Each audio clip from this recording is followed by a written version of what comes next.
Hey friends, my name's Stevie Taylor. Welcome to the Gig Life Podcast.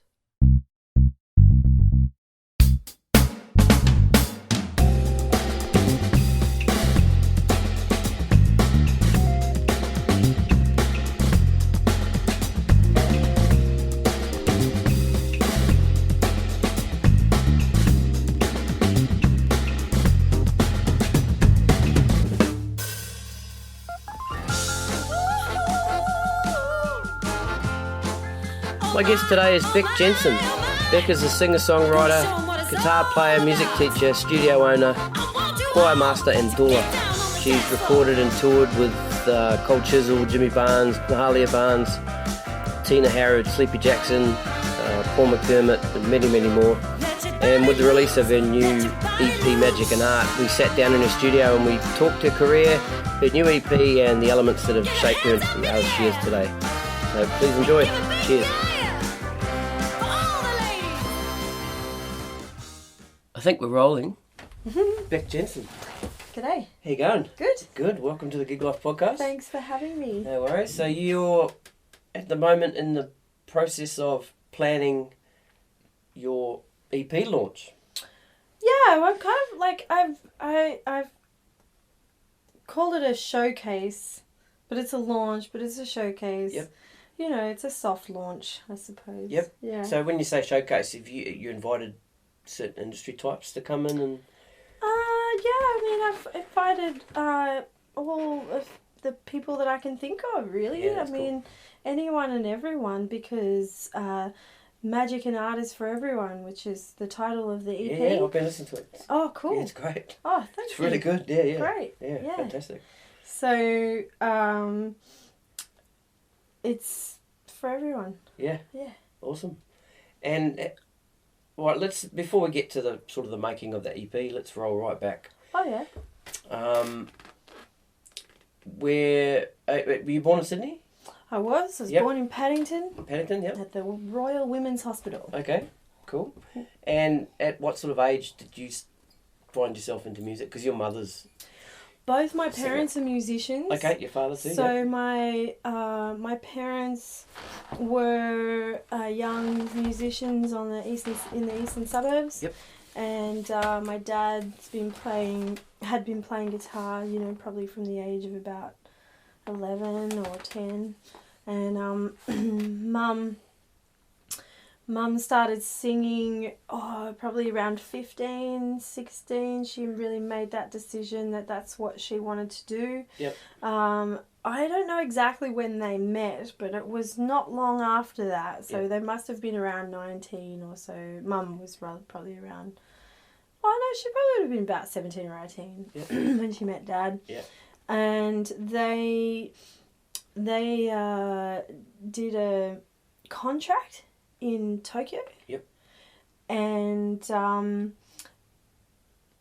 it Tokyo? Seoul. I don't know. Can't remember. Yeah, all good. I wasn't there. I wasn't even Yeah. conceived. Not even a twinkle. Yeah. But the twinkle sort of happened just before I was conceived. They got some parts in the original Jesus Christ Superstar production in Sydney, and then it was some point, you know, Mum was pregnant with me, and she did the whole show pregnant with me, so I'm a Jesus Christ Superstar child. Yes. And there are a few of us. That's cool. Yeah, there are a few of us. There was actually quite a few women in the show who were pregnant, and we're all born within 6 weeks of each other. Right. And we're all really good friends, and how cool is that? so, you know, and then both my parents, they used to live with musicians in Edgecliff, and they decided to live on their own with me, and then sadly the relationship between them ended, and Mum was continued to work as a singer, as a professional singer, and Dad also working as a professional bass player and guitarist. He used to work a lot with Jackie Orszaczky, and and Judy Stone and Little Patty, and so Dad did a lot of MD stuff, sort of in the country scene, country jazz, you know, blues. Mum was more blues and soul and R&B. Yep. And Mum was also touring with all of the Australian rock bands and doing a lot of sessions. She, you know, if you remember any of the songs or the ads on the TV in the 80s, pretty sure that was my mum singing every one of them. Really? Is that right? Yeah. So she worked her butt off. Yeah. And so, you know, you asked me what my introduction to the stage was. I was pretty much born on the stage. Yeah. So, it's a little, you know, my story's unique in that way. I think there are a lot of kids, women, men out there who are children of musicians and stuff. Yep. And it's just it's a unique. They're always a unique story, you know. Because depending on the type of music, I mean, you know, I watch a lot of great musicians now and seeing them raise their kids, and it's really, really charming. I like it. It's a different scene too, eh? It's big time. It's a different environment for sure. Yeah. And were you do you remember singing all your life? I do. Right back, yep. I do. Yep. You know, my dad was always playing guitar. Mum was always singing. Yep. I just loved it. Like, a lot of Mum and Dad's friends were musicians. Yep. So hanging out in barbecues, it was all the heavyweights. Yeah. You know. Yeah. And all the, you know, jamming and hanging out. It's just all normal, eh? Yeah, it was very normal. So that was really my first stage sort of thing. I mean, Mum always used to invite me up on stage, and or I was on the side of the stage just watching these rock gods, like In Excess. I have huge memories of In Excess, being on the side of the stage just looking down at them going, oh my God. Did your mum sing with In Excess? No, she was singing with Noiseworks. Oh, right, okay. Yeah, at the time. But I remember a concert in 88 and watching, I think I was about 13, 14. No, I would have been younger than that. Yeah, around about 11, 10, whatever. And it's just, it's just so amazing. It was just so amazing and incredible to see that energy all the time. All the time. Yeah. I really got high off it. Yeah, and it's cool. And I guess, you know, my first stage experiences of my own were putting myself out there, usually at school. Yeah. I was really into dancing, and so one of my first performances, now that I think about it, and I've shed a few of those layers in my mind, getting closer to the answer of your question, was at a talent quest at school, and I asked my dad to come and play guitar for me so I could sing a Bonnie Raitt song. Awesome. No one had heard of Bonnie Raitt. Yeah. And I was like, I think it was She's Nobody's Girl. Yeah.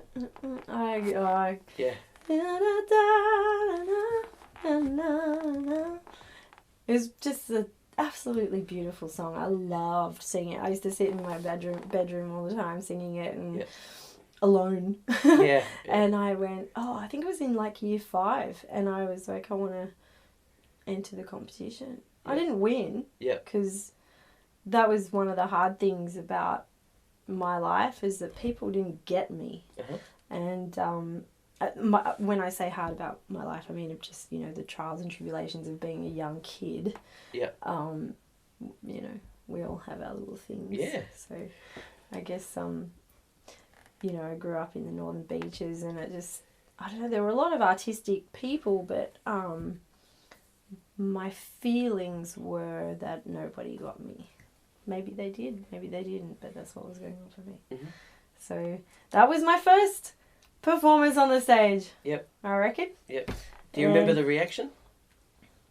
Oh, apart from people going, what the fuck's this song? I cried at the end of it. You cried? I cried. Oh, yeah. Because it was just amazing, like having that performance with my dad, having him there. I could get a little bit emotional just thinking about it, actually. Knock yourself out. You know, just that's something that happens to a little personal insight is actually something that happens to me a lot over time. Sometimes music can really affect me where I get emotional, and I get like, I'll have an outburst of tears, or usually, you know, like whether it be a happy tears or a sad tears, it's just something that bubbles up inside me, and it's the beauty of magic, beauty of music. Yeah, yeah, that's right. It gets people in different ways. Yeah, so of course cool. It was a great reaction. I mean, I was a singer's daughter, so, you know, my sound was a mature sound, and it wasn't like, you know, the pop shit that kids were listening to. I was singing a fucking Bonnie Raitt. I want to say Sold on Funk, SOUL, but I have a feeling that was my mum's band. Okay. So it was like something like that. It was a soul band. It was a 14-piece band. Oh, shit. Yeah, and it was all these older guys. So I was 14, and one guitarist was about 23, another guitarist was about 21. You know, they were all early 20s, and they had a 14-year-old singer. And we had a 3-piece horn section. We had 2 guitarists, keyboard, like 1, 2 guitarists, bass player, drummer, 1, 2, 3, 3 horns. I think we had 2 backing vocalists. So there was like 10-piece band. Yep. And so I was a baby. And sorry, were you a backing singer, or were you? I was the lead singer. Yeah, cool, yeah. Awesome, yeah. And we did like Brothers Johnson. Yeah, and, awesome. Isley Brothers, and you know, Cut the Cake, and you know, just all those sort of funk stuff. Yeah, yeah. And we were getting all these gigs, and a lot of, like, you know, there were a lot of parties, and then I remember we got the Mona Vale Hotel, and the Mona Vale Hotel wouldn't let me in. So it was a really interesting experience, because it was like, you know, well, I'm the lead singer of the band tonight, so what do you want to do? And they're like, well, you can go out into the band room, and you have to stay there until we come and get you for the stage, and you can go on straight to the stage, and then you have to leave. Yep. And it was a really weird, wacky night for me, because I'd been brought up in nightclubs. Yeah. So it was sort of like a real slap in the face in a way, but it was cool. I mean, I didn't, you know, make a big hoo-ha about it. I had quite a few, you know, family and friends come and everything, so that was really cool. Yep. And when did you start writing your own music? Was this early on?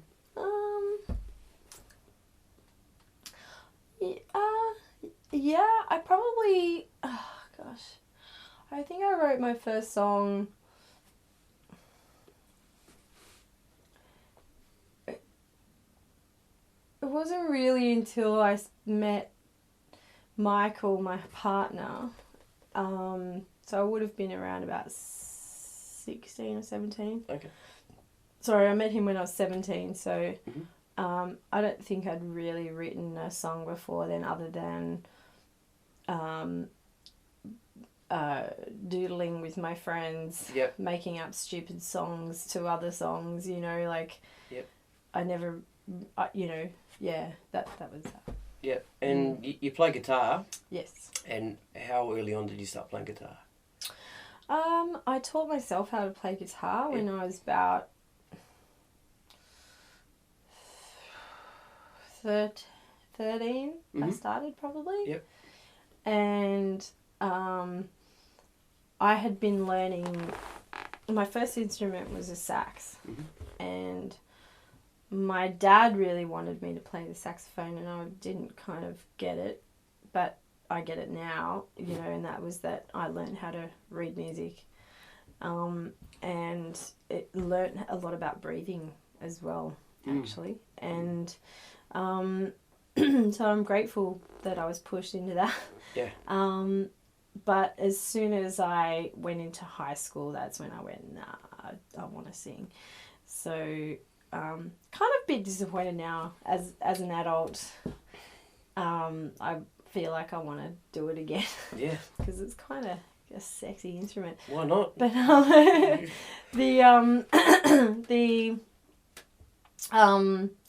so yeah, I gave that up, but then was handed a guitar and a Beatles book, the 100. I think it was like the complete Beatles. Yeah, I've got that. Yeah. Yeah. And Dad handed it to me. Went, there you go, learn guitar. Yeah. And I went, what? You're not going to show me? He's like, I'll be there. Can you call anytime you need? Awesome. But off you go. And so I learnt a lot of those songs. Yeah. And, you know, they had those the tablature at the top. Yeah, so, with the dots in it. Yeah, so I would just, learn chords that way. And then I did my first gig when I was 14. It was my first solo gig. Yep. It was this little cafe in my hometown, and they had an open mic night, and I got up and I sang an Aretha Franklin tune. Yeah. I think it was...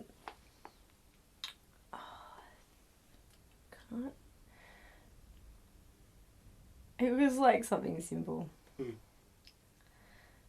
It might have been Maybe I'm a Fool or something. I was really, really obsessed with her first album, like her first recording. Her early stuff. It's funny. It's not since she's passed away that some of this early stuff has started to get played on the radio. Oh, okay. For me, it's gone, fucking hell. Yeah. Wow.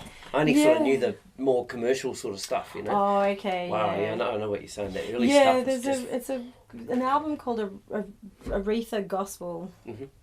And I was really blown away by it because the recording is of her as a 14-year-old. So...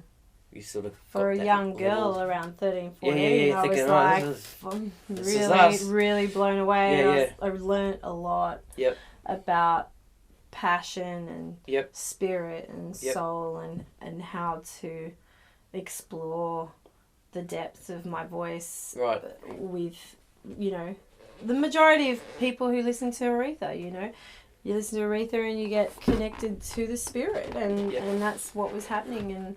And for someone who wants to be a singer, like I knew that I wanted to be a singer from a very, very young age. So, you know, and I was listening to Aretha from a young age. Like it wasn't like that album was the first one I'd been exposed to, but it was given to me at the time of the age that I was. And that's when I went, oh. Yeah, wow. Right. Some depth in this. Yeah. Well, yeah, and yeah, just it was gospel music too, and that, you know, I'm not a religious person, so but I'm a soul singer. Yeah. And so you have to be connected to the spirit in some way or another to be a soul singer. Sure. In my opinion. You don't have to be religious. Yep. But you got to be connected. You got to be connected to your humanity. I understand. Or the vastness of the universe, whatever, I don't know. Yeah. Whatever. Yeah. Like, whatever you believe in. Solo career. When did you sort of realise I can probably go out and start making some money doing this, and As a solo artist? Yeah. Right, okay. Maybe not just a solo artist, but as, as a solo singer with a guitar, can go out and play here and, shit, I can make money doing this. Yeah, fine. Yeah, did you have that? I had a moment? I did. Epiphany, yeah, that's it. Yeah. Yep. It was sort of, it was like, it wasn't an epiphany, it was an awakening. It was a rekindling. It was a spark of passion that was a long time coming, I think. Like, so the way that my sort of story goes with the connection to my guitar is that at the end of my teenage years, I started to put the guitar down. Some things happened where I've had a love-hate relationship with the guitar. I don't know if I want to go into it deeply, sure. But I have been thinking a lot about this lately, actually. So there's a love-hate relationship, and I don't know whether that's connected to the fact that my dad's a guitarist. I love my dad. I don't have a love-hate relationship with my dad, but I do with the guitar. Anyway, I used to write songs. Like, when I started writing, I would noodle. I would come up with little riffs and give them to a guitarist and say, can we make something of this? Can we, I've got this thing, can this be a start of a song or something? And then it would turn into something. But then I put it down and just stopped doing that. And then I had made a record and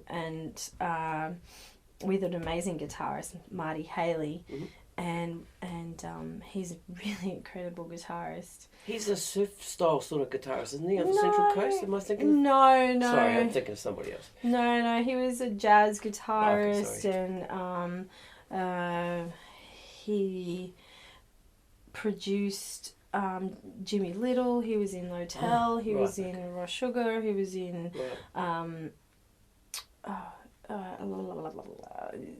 musical theatre, like Smoke and Mirrors.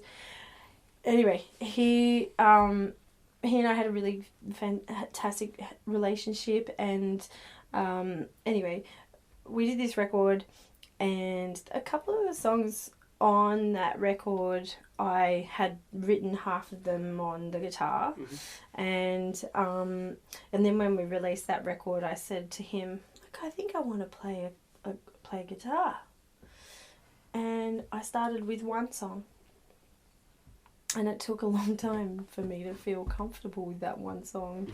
But, everybody was really supportive, and I big ups and kudos and love to my fellow musicians who have been along the path with me, because they've all been really supportive and allowing me to do things in my own time. And then when that band was kind of disjointing and Marty had said that he wanted to follow other ambitions, I was sitting there thinking, I think I really want to learn how to play guitar. Like, I want to do gigs. Yep. And I just started to fiddle, learning some covers just at home. Didn't do any sets or anything. I was just sort of started to build my repertoire a little bit. And then I have Andrew Martinez to thank for this, because he was calling around finding musicians for this contract in Japan that he was looking after, and he'd offered it to Mike, but Michael came to me and said, "Babe, this is the perfect opportunity to achieve that goal." I was also in the process of writing an album, so I just seized that opportunity and took myself to Japan. And so that's where, to the answer to your question, that's where I started to shape myself as an artist who could go out and play gigs and play. And I was lucky enough to be there with Benel Martinez, only for a short time. That was the first time I'd met him. But, you know, he had a really interesting style and he showed me some things. And so, you know, being in Japan, it's a really interesting place and not a lot of people speak English. So I was there. It's a lonesome experience. Yeah, right. So I spent a lot of time playing and writing and playing and writing. So and then I came back and became a goer, and I just booked these gigs. Just booked them, and next thing you know, fucking 300 songs. And yeah, that's great. That's really cool. And I'm still, my relationship is growing with the guitar. Yep. And my love for the guitar is definitely growing, and I hear things differently now, and I'm working harder at technique, which was never really a thing for me. I never thought about technique. I just did it. You just did it, yeah. And that's kind of like what I would do. I suppose that comes from my experience as a singer, because I was just given a gift, and that's, you know, oh, you've got a voice, great, use it, you know, off we go. So that's how I've learned, and again, just so grateful for the musicians I've had around me who have been supportive and patient. Yep. More than anything, I'm grateful for their patience, because I know I've sucked sometimes, but you know, we all have our individual ways of relationships with music, I think, and yeah, I think that your relationship with music is always evolving, and it's always changing, and we're all evolving as musicians as well. It's the beauty of it, eh? Yeah. And the ones who don't, I'll stop playing with them. Fair enough. You stay there, man. Yeah. Oh, well, you know, I guess I'm off. Yeah. And I get that, and I get that. Yeah, I understand now why people would not keep playing with you, or not. You know, some people come into your life and you make great music together, and then it stops. And they move on, or like any for whatever reason. Yeah, that's it. Yeah, that's really cool. Now, a few years ago, you were on The Voice. Oh yeah. Yep. You said that like, oh, was I? Yeah. Oh, was I? Oh, that thing. Yeah. So, do you want to talk about that? I can talk about that. All right, cool. Because I remember watching the show when you were on it, and I thought you were fucking awesome. Oh, thanks. I went, oh wow, and then, you know, no one hit the buzzer, didn't turn around. Then your mum came out straight after. Yeah. And I just remember, because obviously they introduced her as your mum, yes. And the whole time I was like, look at your mum's face. Oh, She's fucking pissed. Oh, yeah. Yeah. So, how did that make you feel? I was with you. I couldn't believe they didn't hit the buzzer after the shit I'd just seen, you know? Yeah, so I was like, fuck, this is crap. Oh, right. Yeah, so that was interesting. Yeah, absolutely. So may I ask a question? Yeah, of course. You thought this is crap when you saw Mum walk out? No. After they didn't press for her? They didn't press for you. Yeah. I thought, oh fuck. Oh, okay. And then your mum came out. Yeah. And then it was like, oh, your mum's Oh. pissed. She's fucking pissed off. You know, this is cool. You know, like she, you know.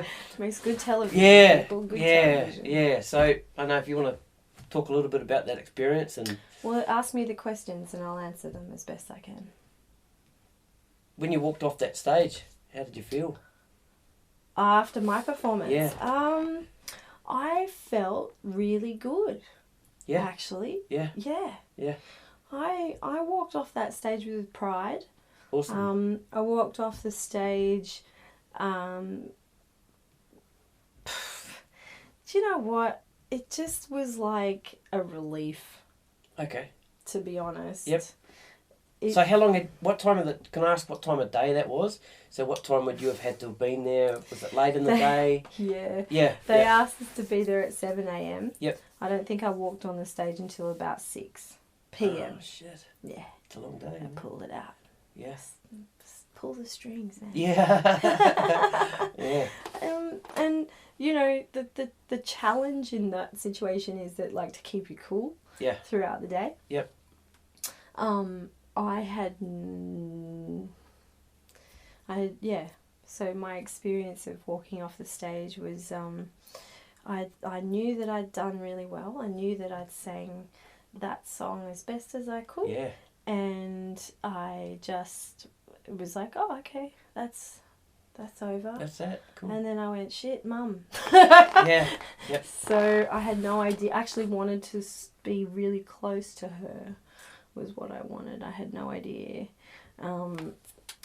I guess, you know, I've got kids and a husband, so I was like, wanted to be with them, but yep. I also wanted to know if Mum was okay and see what was going on there. So yeah, that's good.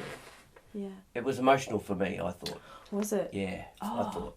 Why was it emotional for just seeing you? the mother and daughter thing and how pissed your yeah. mum was, and because I thought that you should have got the buzzer, so I'm like, oh man, that's, and then Mum comes out and it's like, fuck, oh. Yeah. You know, but no, it was. My mother has a lot of pride. Yeah. And yeah. And she has always been so supportive of me, and I think that more than anything, she, you know, really wanted to see me succeed. Sure. And she also has her own story, and you know, the drive and desire. Like, she's great on TV, without a doubt. She's an awesome presence on television, so she enjoys it too. So that's, I think, what drove her to be on the show. I don't think she actually wanted to be on the show to start with. Yep. But there was a lot of pressure from the production team. They wanted her to be on the show. So they kind of, you know, really pushed her in the way that TV producers do, you know. So look, it was emotional for the people who watch, of course, because you know, everybody loves their mum. Yeah. And well, most people like their mum. Yep. And not many people understand the relationship between singing mother and daughter. You know, there's a few of us out there, and it's a unique, and also any parent really who's a performer and in the limelight, like it's just a unique thing, and so you know, they achieved what they wanted. Yeah, right. Yeah. Yeah, well said. They got what they wanted. They got what they wanted. Yeah. Because they got me sitting there going, because you were emotional. Yeah. Yes. So they got me watching the next week. That's right. Yeah, good. Yeah. That's right. Never thought of it like that. Oh. It's cool hearing that side, hearing your side of it. Yeah. Yeah. Look, you know, I feel pretty good about it, in that I've come to a good place. It was hard work, but lessons learned. So when you put yourself into, if I could say anything about that experience, the things that I've learned from it is that competition is not for me. I don't do what I do to compare myself to others. Yep. I do it for myself, and I do it for the love of music, and the love of bringing. I look. Yeah, that's all I'll say about that. Yeah, really. I mean, it's my life has changed a lot since that experience. Yep. So, you know, it was entertaining. Let's just leave it at that. Yeah. Okay. Cool. You know? That's cool. Yeah. Yeah. That door's closed. We move Yeah, on. it really has. Cool. Now, you teach as well. I do. Yes. Now, is this Soulful Mamas? Have I got that right? I read something You've got on your Facebook page. Yes. Soulful Mamas. Soulful Mamas is a doula page. So I'm also a doula, a childbirth doula. Ah, right. Okay. Yeah. Fuck, I was way off the mark there. That's all right. Yeah. Sorry for That's sorry all about tied. that. It's all tied into who I am. So yeah. It's all Awesome. good. Yeah. That's great. Yeah. Cool. So I'm a teacher, yes, and I just go under my name, Rebecca or Bek Jensen, and I'm a choir master. So, essentially that's the biggest sort of thing for me at the moment as a teacher. Yep. I have a lot of, not a lot, but I have enough students. Yep. Private students. Yep. And I teach the welcome choir, and now we're doing twice a month. Mm-hmm. So I teach people how to I try to teach them to sing in tune and in harmony. So right. Yeah. That's good. And so how does that, you have your individual students? Yes. And then what do you bring them together for a performance, a choir performance? No. Ah, right. Welcome choir is a different thing. Right. So welcome choir is a public choir that's held it started as once a week. Yep. Then it moved to once a month. Yep. And now we're doing twice a month. So we have we're growing. Mm-hmm. And we have anybody can come. Mm-hmm. No one has to sign for anything. No one has to join. Okay. You just turn up on the night. Yep. And our numbers are reaching roughly around 300 at Newtown. Ooh. So we now have another one that we've just started out at Casula Powerhouse Museum. Yep. And we're reaching for the 1,000 number. Wow. Yeah. So and I teach the song. So the song, right? Gotcha. I teach a song, and then it's put together and taught, and then at the end they sing it 3 times, 4 times, and then that's it. Gotcha. So it's like mass singing. Mass singing, yeah. Yeah. Gotcha. But it is teaching, so that's what I do, and it's the types of individual private students that come my way are interesting, and what did you want to know about the teaching stuff? Like, is there anything in particular? Or? No. We're just touching on it like that. Yeah. So let's talk about your new EP. Oh yeah. Yeah. So how long has it been in the making? I started in April this year, so 2018. Yep. Did the pre-production then, and then we were in the studio in May, and it's now October and it's just come out.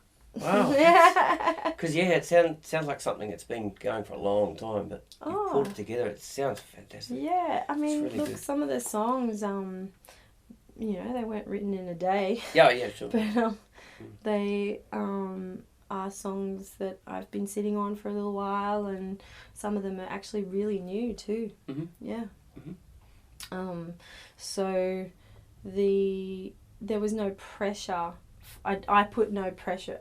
Sorry, let me rephrase that. I didn't put pressure on myself to, I've got to put an album out now, and mind you, that did happen this year. Right. But only because I think that's what you do.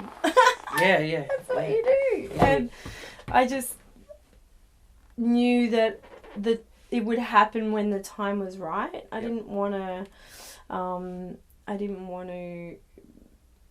kind of, I don't know, I just felt really differently, and I wanted to readjust the sound to be true to myself. To your roots and that kind of thing. True to myself. Yourself, I mean, I have been like I'm saying that this is roots music. It's roots soul music, because the closer I am to who I am, that is who I am. Yeah, I understand. I was raised on good music. Yeah. You know. Yeah. But in the soul, blues, R&B of the 50s and 60s. Yep.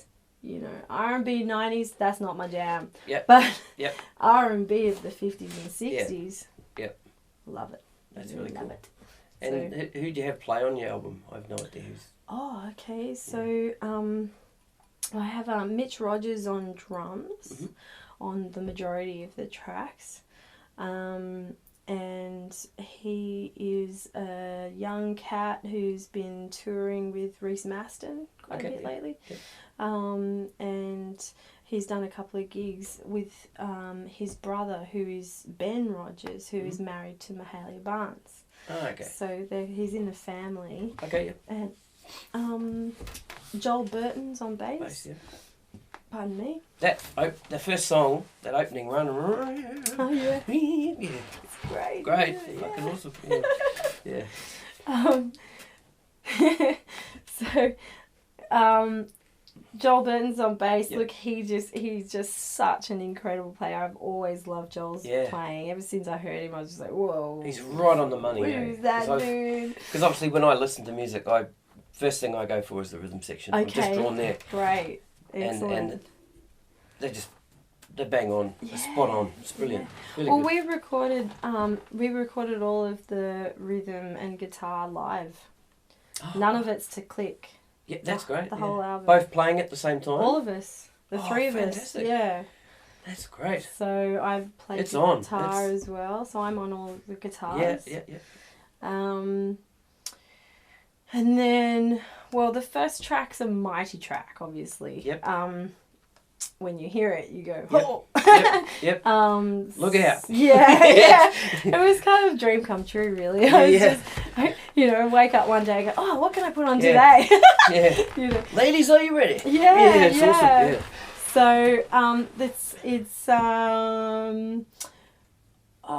So myself on guitar, Joel Burton, Mitch Rogers, Clayton Doley on organ and Hammond organ and Wurlitzer. Yep. On 3 tracks he played on. And then Michael Wheatley on Fender Rhodes. He also played whirly, also played a bit of synth. The horn section on that first track is Dave Weir and Daniel Moore.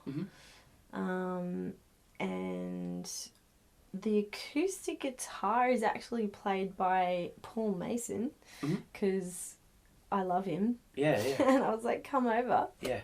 Put something on it. Yeah. Yeah, cool. Yeah. And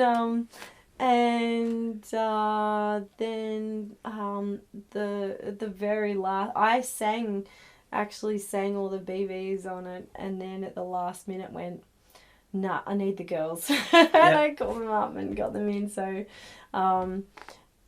just for that track, and they just laid a bit of bed on Good Morning My Lover. So that's Natasha Stewart, Juanita Tippins and Jade McRae. Then the rest is all me, and then the last track, which is She's Free, is... That's a monster track. Oh, thank you. Goosebumps when I listen to that. I was listening to it on the way over. Yeah, that's awesome. Who's playing slide guitar? So I was just about to say there's Franco Raggett. Okay. Yeah, Franco Raggett. And the drums are played by Ivan Jordan and my son, Angel Wheatley. Really? Awesome. Yeah, so 2 drums on that. Great. And which is big sound such too. a Nice great big sounding drums. sound. Yeah. I love it. I love having the 2 drums. And double bass is Sarah Homay. She's a very young girl who's up and coming. So yeah, that's that. That's awesome. Well done. Congratulations. You should be proud. I am very proud. Thank you. Yeah, really dig it, and I hope everyone else does. So, yeah. Look, it's been nothing but love. Yeah, awesome. And I don't know. I had a really good time making it. Yeah. I went through some moments of struggle, like in that one of the tracks I would, come in and sing it and then sit with it for a couple of days and then go, I need to redo it. Yeah. And then, but I'm like that. I tend to, I'm a perfectionist. Yep.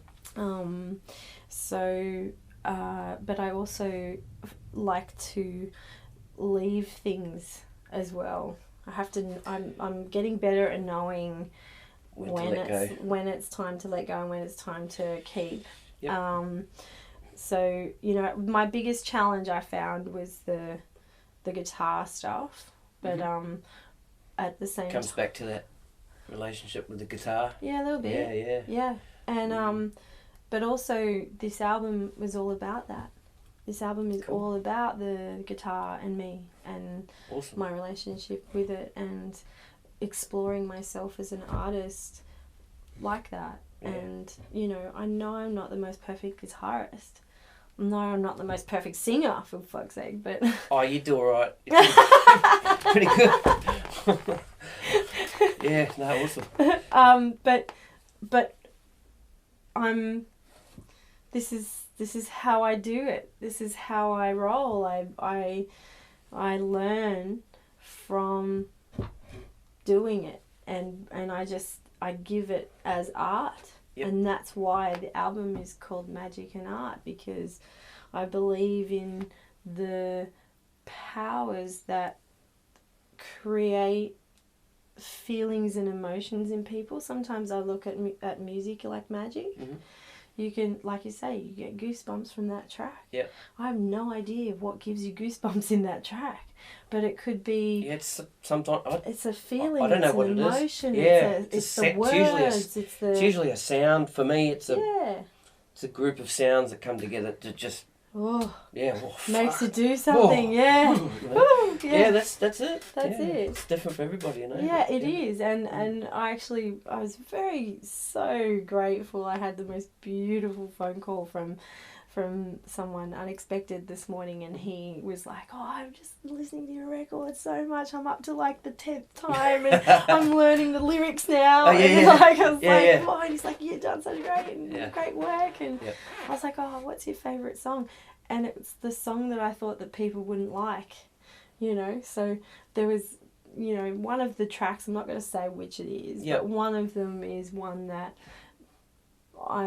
it's so personal to me that I don't know if people are going to hear what's in it. Yep. But it's also the thing that people actually really enjoy. Yep. So I just have to go with that flow and detach. It's constantly, I'm finding that it's really interesting to you can all have a laugh at this, but I released this in the moon cycle.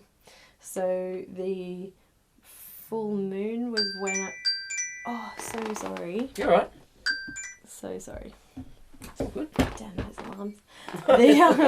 The full moon was when I told people about the launch. Yeah. The new moon was when I released it. That's cool. And then the full moon will be when the launch is again. Brilliant. So it's...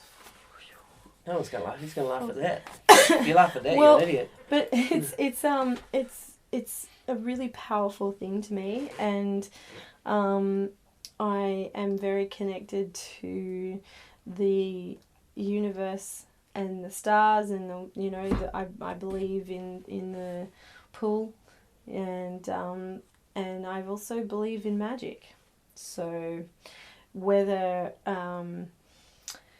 I could talk about that forever, but keep going into the different things that I know about all that stuff. But I'm a hippie child, my love. Cool. So I was raised with I had a nanny, and she... Is this because Mum was out performing? Yeah. Yeah. Yep. Yeah.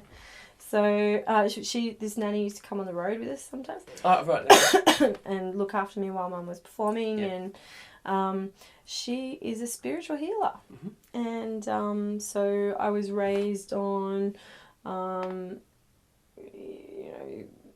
the spiritual world and connecting to the spiritual world, including God, including Buddha, including, Ganesha and the fairies and the, elves and dolphins and angels. So it's that spiritual realm is in the foundation of who I am. Crystal healing, homeopathics, Chinese medicine, it's vast, it's very broad, and I'm literally skimming the surface, if that, right now. I'm not talking deeply about it, I'm just sort of saying that that's a part of who I am. So, and what I've found too is that a lot of magic and art that comes through in my content,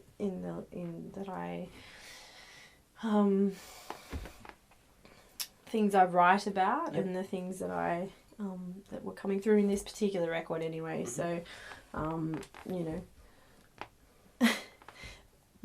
my last EP, which was released in 2014, was named Lachy.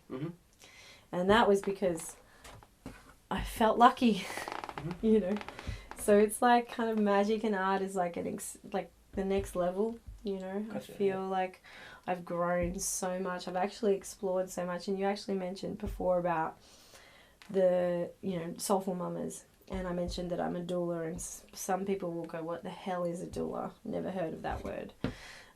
It's a Greek word for woman's assistant.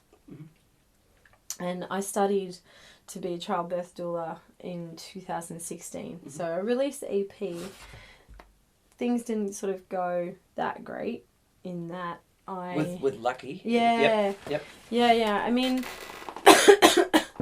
It was a shock, I think. I feel like it was a shock to people. They didn't know how to receive the music. And maybe I also didn't know how to get it out there in that, I'm an independent artist. I don't seek help from record labels or anything like that. So...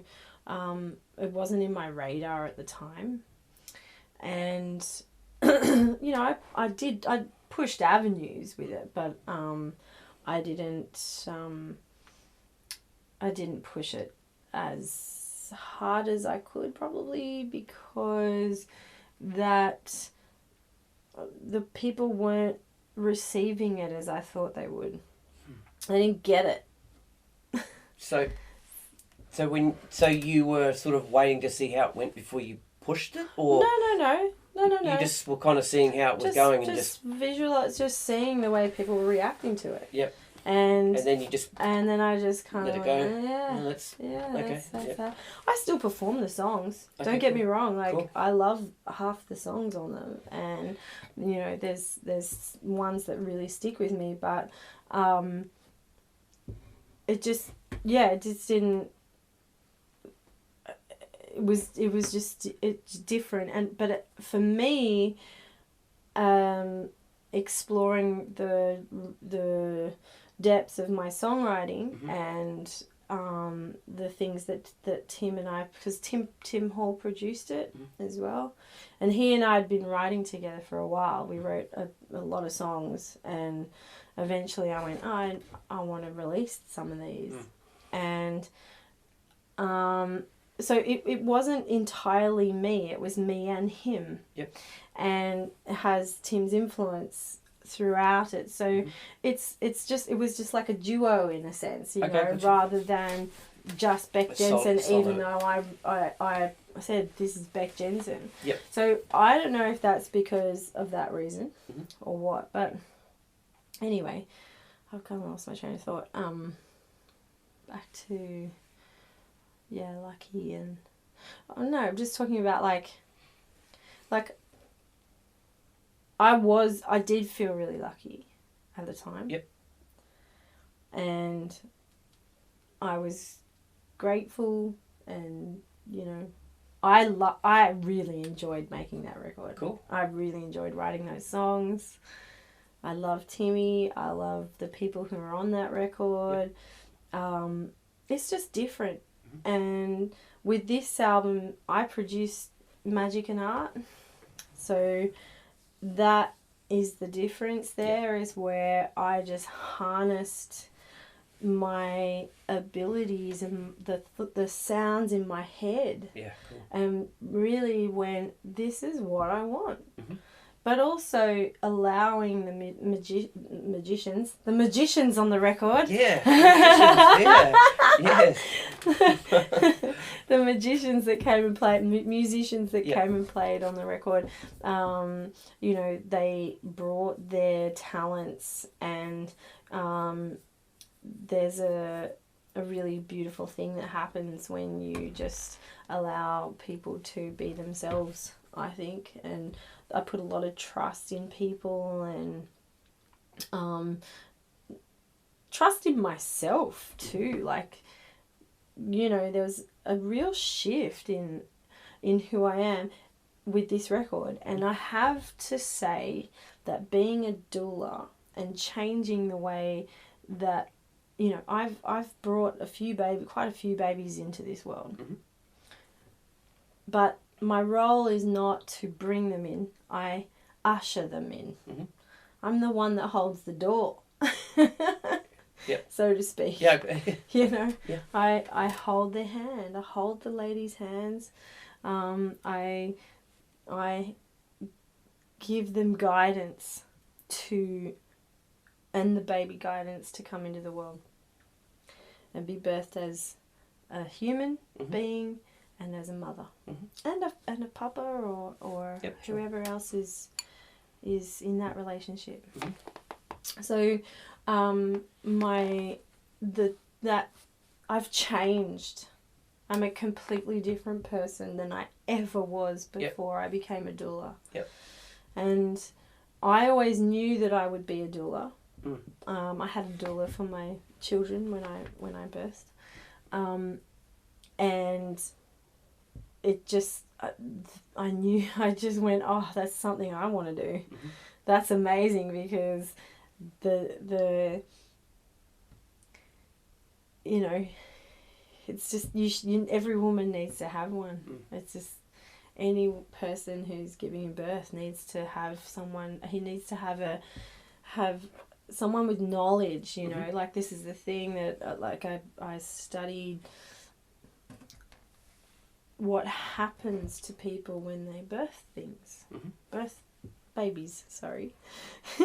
But I actually, through the process of this EP and the release, I had to doula myself, and I had to really look at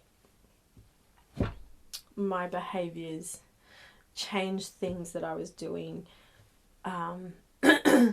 ask myself really true, strong questions about who I am, mm-hmm. and is it true?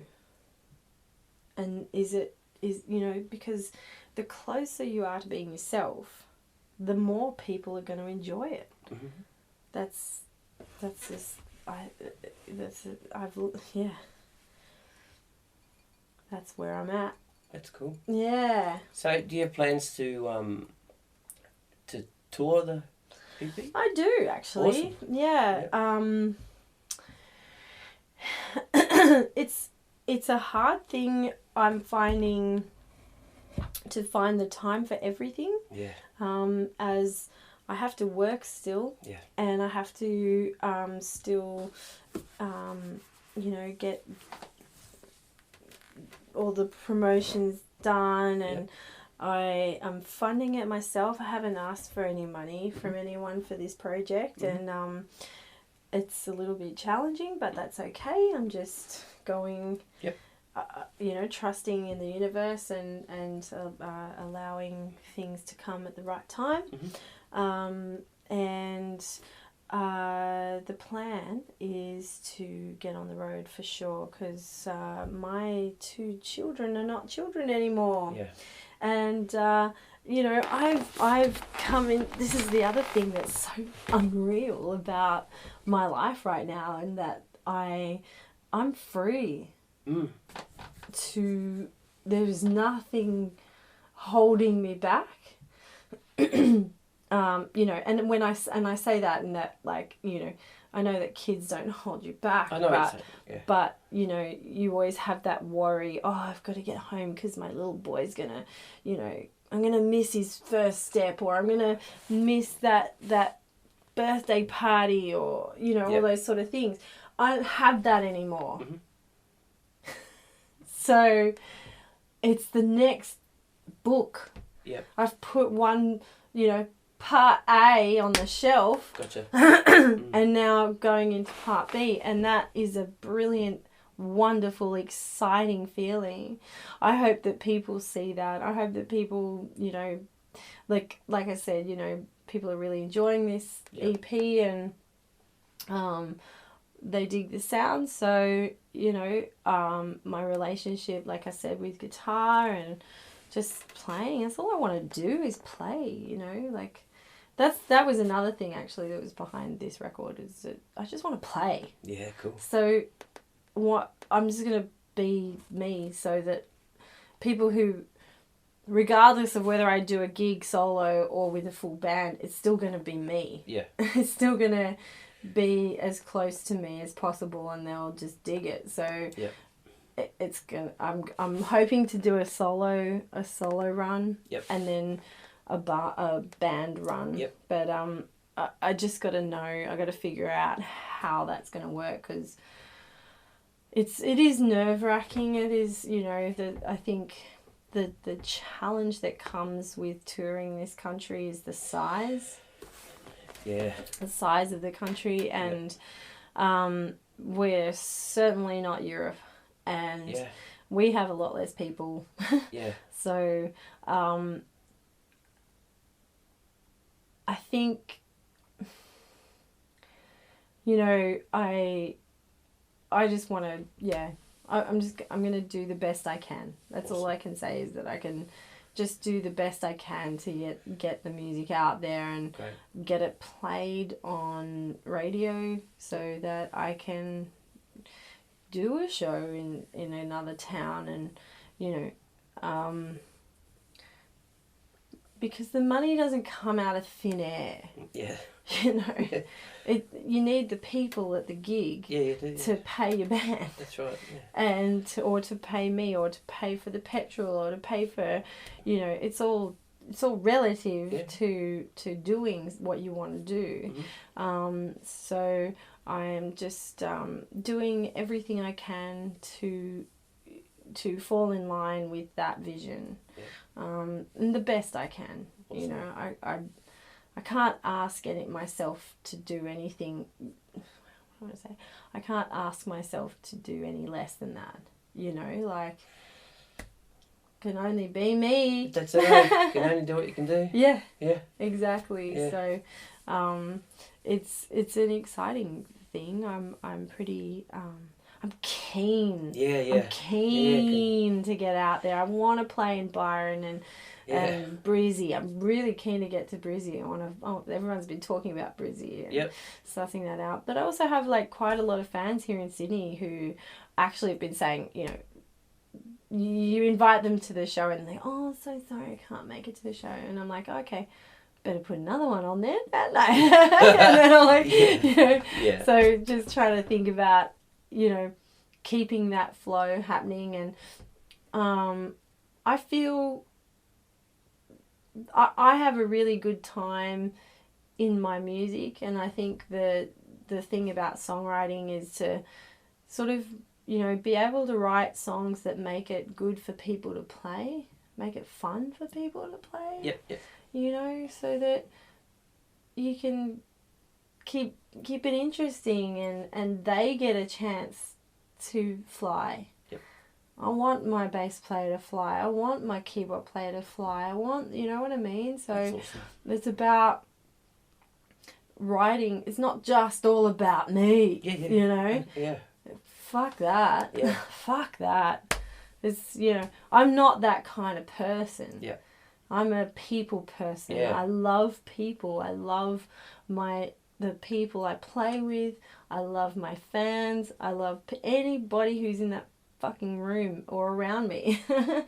I have a love and appreciation for human beings, and I always endeavor to show that and to bring that spark, that magic, that art to stimulate people to feel themselves, to feel the depths of their humanity through music. And it's interesting, like, you know,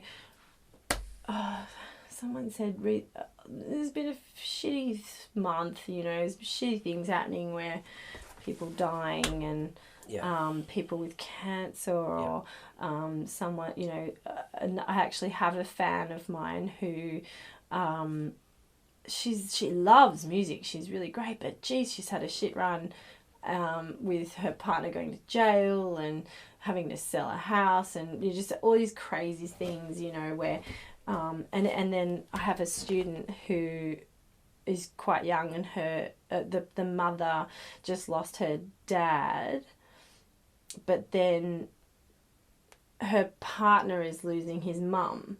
So it's like they're going through a thing, right? And I didn't know this, and I was like, oh, you're going to come to the launch, and she's like, oh, we've got this going on. And I was like, sounds like you just need a little bit of music in your life anyway. Like people don't use music like tools.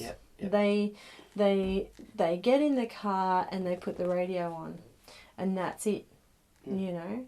Whereas you know, a lot of people who I know,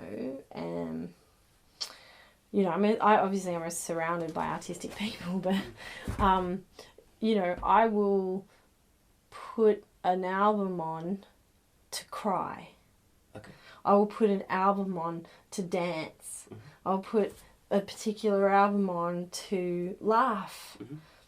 You know, there's like my son's favorite band is Tenacious D, and you know the laughter that goes on, that they know every single word, they know every little nuance, and it's so great. There's always so much laughter, you know, and that's what I get to see all the time, and I get to feel that, and I think that people, you know, being the choir master of Welcome Choir has taught me that as well. Is that I see hundreds of people every month who come in wanting to connect to music. They want to connect to their song, to their voice. You know, and I always say that to them. It's like, you know, you're, you know, and they're shit scared. They walk in that room and they're straight for the bar. They're like, you know, get that beer, whiskey, whatever they're going to have, you know, to calm their nerves down, because they think, oh, fuck, what am I doing here? Oh my God, there's no way I can do this. Or, you know, I might teach a part and then I see their faces just become like walls of fear. And I'm like, guys, it's okay. Like, just, there's so much to learn. There is so much to learn, and I'm talking about them. You know, obviously, I'm always putting myself in the learning space because I'm a teacher. I'm always teaching, so I must always learn. It's just where I have to be. And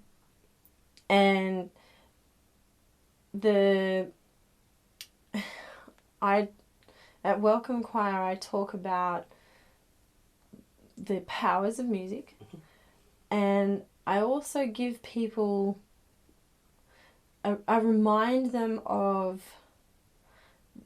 the fact, I believe, and I'm just sitting here, I've just been looking at, we've got this Aboriginal print here in front of me, and I'm looking at it, and it makes me think about this, what I'm about to say. Music is in our DNA.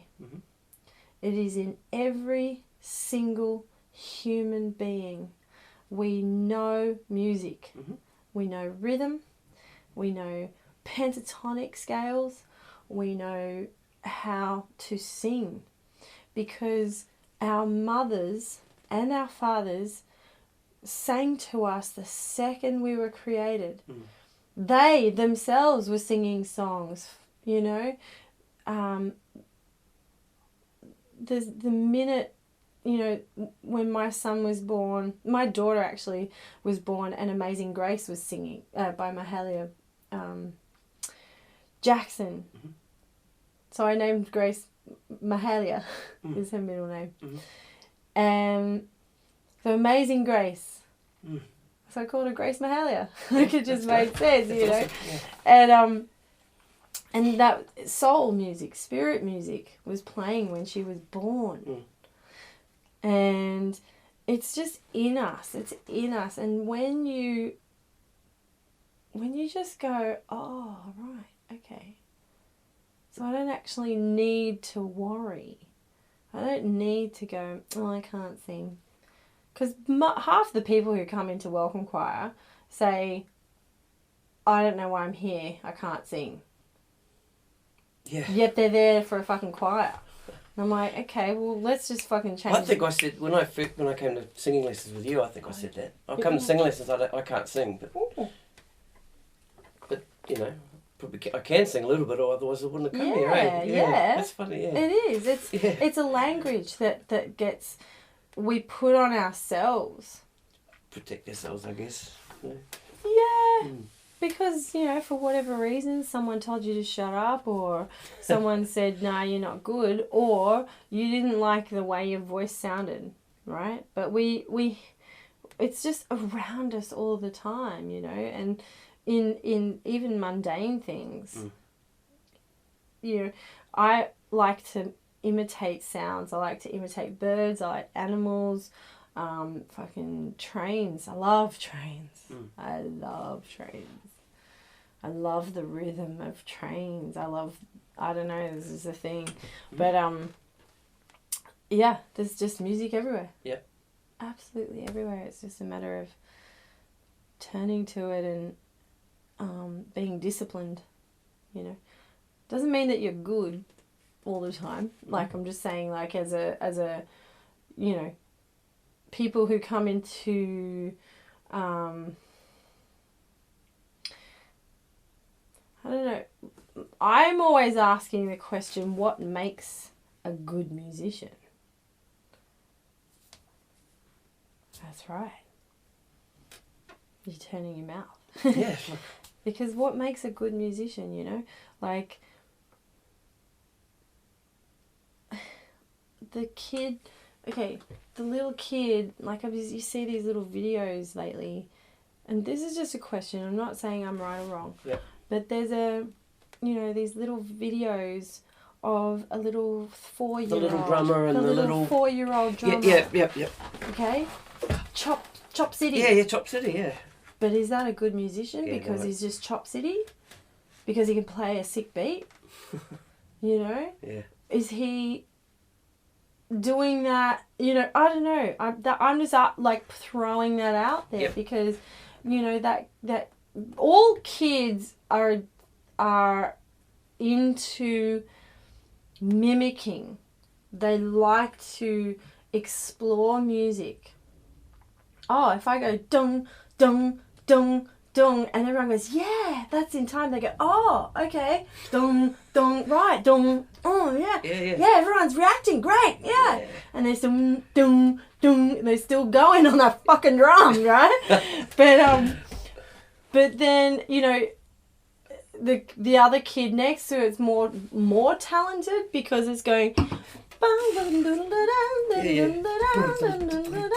dum, So, my kid's more talented than your kid. I don't know. That's the shit that stops a kid from singing or playing or following a path. Yeah. You know, of course there are generations where, you know, particularly I think we're coming out of that generation where they, you know, the parents would say, oh, you can't be a musician, you'll never get anywhere.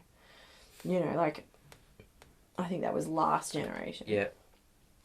But then there's a whole lot of shit I don't know, man. I'm a musician's kid. Mm-hmm. So all I know is music. Yep. And that's the life that I love. And childbirth. I'm really passionate about that. Yeah, that's cool. But I'm passionate about that because it's deep. Yep. It's deep in the valley. That's cool. And I believe in the power of women. In fact, that's what I Know You're Ready is all about. And that's why it's for all the ladies. Yeah, that's fantastic. I wrote it after a birth that I was at, and it just kind of flowed. Michael, my partner, helped me a little bit with the lyrics. I just got stuck on a couple of lines there, and I said to him, help me. What do you love about women? Yeah. Is what I said. Oh, yeah, right. Yeah. Ask him the question. Well, he's around a lot of women. Yep. We have a lot of dancers and burlesque performers in our life. So, you know, burlesque is an interesting realm. Mm-hmm. And, so he's around really incredible women and some men, but mostly women, who perform with the flesh, you know, flesh orientated industry. Mm-hmm. So it's very empowering for the person who's doing it and the person who's watching it. Yeah. You know, because there are, you know, every woman is beautiful. Every man is beautiful. Every human being is beautiful. Every animal is beautiful. Yeah. You know, I'm a vegan as well. Cool. Because I believe in a peaceful existence. Awesome. You know, believe in caring and loving and being cool. Fantastic. Well, Bek, this has been great. Yeah. Yeah. Oh, cool. Fantastic. Oh, Thank you so much.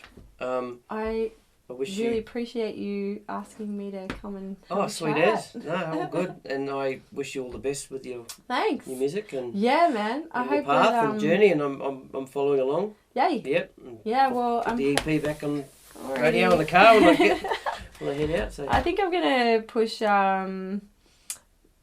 a couple of tracks on Triple J Unearthed and see if I can get some happening there. But you know, getting it out there as best I can, and that's what you can do.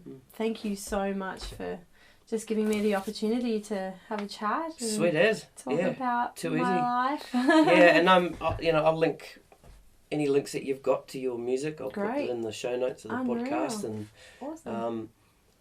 What's the date today? I don't even know. 17th, 16th? Okay. 16th, I think it is.